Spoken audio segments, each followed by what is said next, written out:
বিশেষ করে টেস্ট ক্রিকেটে যার অবদান না ভোলার মতো, যার ব্যাটের গর্জনে বহু ম্যাচে সফলতার স্বাদ পেয়েছে ভারত, যাকে একটা সময় ভারতীয় টেস্ট ক্রিকেটের স্তম্ভ বলে মানা হতো।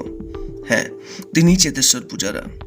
সব ধরনের ক্রিকেট থেকে হঠাৎ করেই অবসরের সিদ্ধান্ত ঘোষণা করেছেন। দেশের হয়ে 103টি টেস্ট ম্যাচ ও 5টা একদিনের ম্যাচ খেলেছেন তিনি। যদিও সাদা বলের ক্রিকেটে পূজারার গুরুত্ব তেমন প্রাধান্য পায়নি, কিন্তু টেস্টে তিনি সত্যিই মহান।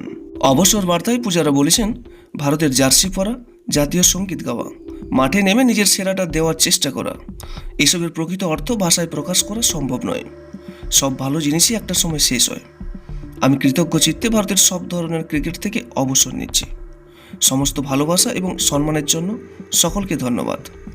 36 বছরের ক্রিকেটারকে দেশের অন্যতম সেরা টেস্ট ব্যাটার হিসাবে বিবেচনা করা হতো।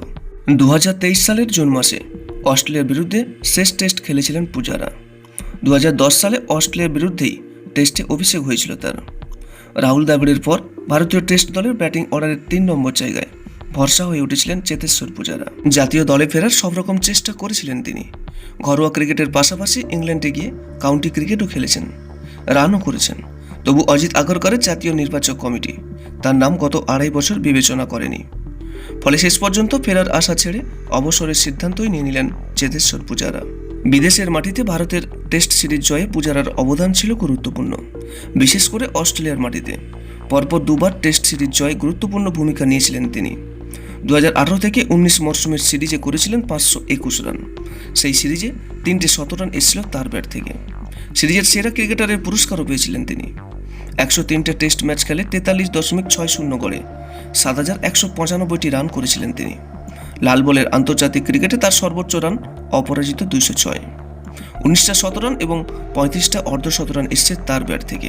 শেষবার ভারতীয় জার্সিতে 2023 সালের বিশ্ব টেস্ট চ্যাম্পিয়নশিপের ফাইনালে খেলেছিলেন পূজারা। তারপর থেকে আর জাতীয় দলের সুযোগ পাননি।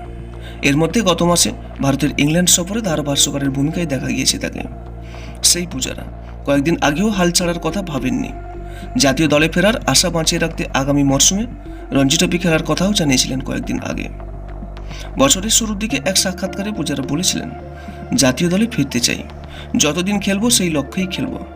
এখনও নিজের ফিটনেসের দিকে নজর দিই, নিজেকে তৈরি রাখি, যে সুযোগ পাই তা কাজে লাগানোর চেষ্টা করি। ফলে পূজারার হঠাৎ অবসরের সিদ্ধান্ত খানিকটা হলেও বিস্মিত করেছে ক্রিকেট প্রেমীদের। আপনার একটা মন্তব্য অবশ্যই কমেন্টের মাধ্যমে প্রকাশ করবেন। সত্যি কি চেতেশ্বর পূজারা বয়সের কারণে অবসর নিলেন, নাকি পিছনে অন্য কোনো কারণ থাকলেও থাকতে পারে? ভিডিওটি ভালো লাগলে একটা লাইক করবেন এবং আপনার কাছের মানুষদের কাছেও শেয়ার করবেন। এবং নিয়মিত এরকম আপডেট পেতে আমাদের এই চ্যানেলটিকে অবশ্যই সাবস্ক্রাইব করে রাখুন। সর্বদা সুস্থ থাকবেন এবং ভালো থাকবেন। নমস্কার।